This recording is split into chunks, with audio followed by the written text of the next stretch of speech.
Hi, KCET document verification slip ಅನ್ನ KEದವರು release ಮಾಡಿದ್ದಾರೆ.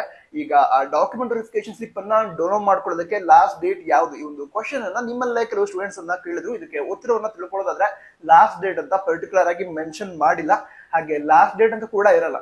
ಹಾಗಾದ್ರೆ ಎಲ್ಲಿವರೆಗೆ ನಾವು ಡೌನ್ಲೋಡ್ ಮಾಡ್ಕೊಳ್ಬಹುದು ಇದನ್ನ ನಿಮ್ಗೆ ಹೇಳೋದಾದ್ರೆ, ಈಗ ಆಪ್ಷನ್ ಎಂಟ್ರಿ ಏನು ಸ್ಟಾರ್ಟ್ ಆಗುತ್ತೆ ಮುಂದೆ, ಆಪ್ಷನ್ ಎಂಟ್ರಿ ಸ್ಟಾರ್ಟ್ ಆಗುವ ದಿನದ ತನಕ ನೀವೇನ್ ಮಾಡಬಹುದು, ಈ ಡಾಕ್ಯುಮೆಂಟ್ ವೆರಿಫಿಕೇಶನ್ ಸ್ಲಿಪ್ ಅನ್ನ ಡೌನ್ಲೋಡ್ ಮಾಡ್ಕೊಳ್ಬಹುದು. ಯಾಕಂದ್ರೆ ಅದನ್ನ ನೀವೀಗ ಆಪ್ಷನ್ ಎಂಟ್ರಿ ಮಾಡ್ತೀರಾ ಅಂತ ಹೇಳಿದ್ರೆ, ಆ ಆಪ್ಷನ್ ಎಂಟ್ರಿ ಮಾಡೋದಕ್ಕೆ ಈ ಡಾಕ್ಯುಮೆಂಟ್ ವೆರಿಫಿಕೇಶನ್ ಸ್ಲಿಪ್ ನಿಮ್ಮ ಬಳಿ ಇರಲೇಬೇಕು. ಅದ್ರ ಮೇಲೆ ಇರುವಂತಹ QR ಕೋಡ್ ಏನಿದೆ ಅದನ್ನ ಸ್ಕ್ಯಾನ್ ಮಾಡಿ ನೀವು ಲಾಗಿನ್ ಆಗ್ತೀರಾ. ಅದಕ್ಕೋಸ್ಕರ ಆ ಡಾಕ್ಯುಮೆಂಟ್ ವೆರಿಫಿಕೇಶನ್ ಸ್ಲಿಪ್ ನಿಮ್ಮ ಬಳಿ ಇದ್ರೆ ಮಾತ್ರ ನೀವೇನ್ ಮಾಡಬಹುದು, ಈ ಆಪ್ಷನ್ ಎಂಟ್ರಿಗೆ ಲಾಗಿನ್ ಆಗಬಹುದು. ಅದಕ್ಕೋಸ್ಕರ ಈ ಕೌನ್ಸಿಲಿಂಗ್ ಫಸ್ಟ್ ರೌಂಡ್ ಗಿಂತ ಮೊದಲು, ಅಂದ್ರೆ ಫಸ್ಟ್ ರೌಂಡ್ ಸೀಟ್ ಅಲಾಟ್ಮೆಂಟ್ ಗಿಂತ ಮೊದಲು ಈ ಆಪ್ಷನ್ ಎಂಟ್ರಿ ಏನಾಗತ್ತೆ, ಆ ಆಪ್ಷನ್ ಎಂಟ್ರಿ ಆಗೋವರೆಗೆ ಅಥವಾ ಆಪ್ಷನ್ ಎಂಟ್ರಿ ಸ್ಟಾರ್ಟ್ ಆಗೋವರೆಗೂ ಕೂಡ ನೀವು ಡಾಕ್ಯುಮೆಂಟ್ ವೆರಿಫಿಕೇಶನ್ ಸ್ಲಿಪ್ ಅನ್ನ ಡೌನ್ಲೋಡ್ ಮಾಡ್ಕೊಳ್ಬಹುದು.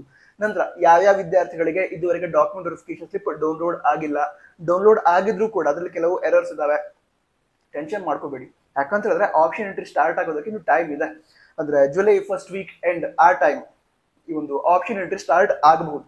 ಅದಕ್ಕೋಸ್ಕರ ಅಲ್ಲಿವರೆಗೂ ಕೂಡ ಟೈಮ್ ಇದೆ. ಅಂದ್ರೆ ಡೌನ್ಲೋಡ್ ಮಾಡ್ಕೊಳ್ತಾ ಇರಿ, ಎಲ್ಲಿವರೆಗೆ ಕರೆಕ್ಟ್ ಆದ ಡಾಕ್ಯುಮೆಂಟ್ ವೆರಿಫಿಕೇಶನ್ ಸ್ಲಿಪ್ ನಿಮಗೆ ಸಿಗುತ್ತೆ ಅಲ್ಲಿವರೆಗೆ. ಓಕೆನಾ? ಅಂದ್ರೆ ಈಗ ಎಲ್ಲ ಡೀಟೇಲ್ಸ್ ಕರೆಕ್ಟ್ ಆಗಿ ಇರತ್ತಲ್ವಾ, ಆ ಡಾಕ್ಯುಮೆಂಟ್ ವೆರಿಫಿಕೇಶನ್ ಸ್ಲಿಪ್ ಅನ್ನು ನಿಮ್ಮ ಬಳಿ ಇಟ್ಕೊಂಡ್ರಿ, ಅದು ನಿಮಗೆ ಆಪ್ಷನ್ ಎಂಟ್ರಿಗೆ ಲಾಗಿನ್ ಟೈಮಲ್ಲೂ ಹೆಲ್ಪ್ ಆಗುತ್ತೆ. ಹಾಗೆ ಮುಂದೆ ಅಡ್ಮಿಷನ್ ಏನಾಗುತ್ತೆ ನಿಮ್ದು, ಅಂದ್ರೆ ಸೀಟ್ ಅಲಾಟ್ ಆದ ನಂತರ ಫೀಸ್ ಅನ್ನು ಪೇ ಮಾಡಿ ಕಾಲೇಜ್ ಹೋಗ್ತಿರಲ್ವಾ, ಆ ಅಡ್ಮಿಷನ್ ಟೈಮಲ್ಲೂ ಕೂಡ ಡಾಕ್ಯುಮೆಂಟ್ ವೆರಿಫಿಕೇಶನ್ ಸ್ಲಿಪ್ ಅನ್ನ ಕೇಳ್ತಾರೆ.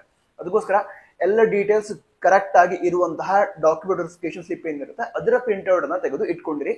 ಆ ಪ್ರಿಂಟ್ಔಟ್ ಮುಂದೆ ಈ ಒಂದು ಅಡ್ಮಿಷನ್ ಏನಾಗುತ್ತೆ ಆವಾಗ ಕಾಲೇಜ್ನಲ್ಲಿ ಸಬ್ಮಿಟ್ ಮಾಡಬೇಕಾಗುತ್ತೆ.